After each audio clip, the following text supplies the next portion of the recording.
سلامونه دوستانو، هیله ده چې روغ او جوړ اوسئ. زه احمد شاه حاتم امیګریشن کنسلټنټ د کالیفورنیا په سټیټ کې. دغه ویډیو د افغان هیومانیټیرین پرول په خاطر ده.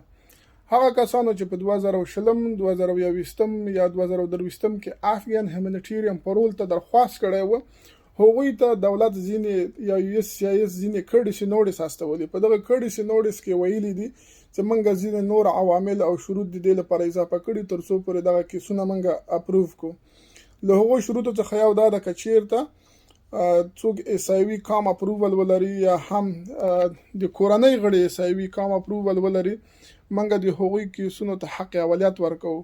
او یا هم که چا له امریکایانو سره یا نور خارجي قواو سره په افغانستان کې کار کړی او ژوند په خطر کې او د P1 P2 او د اس آی وي لپاره کوالیفای نه وي، هغوی هم کولی شي چې په آنلاین ډول د یو اس سی آی اس اکاونټ جوړ کړي او خپل دغه د هیومانیټیرین کیس ورته اضافه کړي او هلته چې کوم ډاکومنټ دوی لري چې وښي دوی له امریکایانو یا له خارجي قواو سره کار کړی، کولی شي چې هغه ځای کې دغه ډاکومنټ اپلوډ کړي تر څو له یو اس سی آی اس سره مرسته وکړي، تر څو پورې دوی کیسو ته حق اولیت ورکړي او د دوی کیسونه ورته اپروف کړي. نو که چېرته تاسو پوښتنه سوال لرئ، تاسو کولی شئ چې خپلې پوښتنې او سوالونه په کومنټ کې ولیکئ.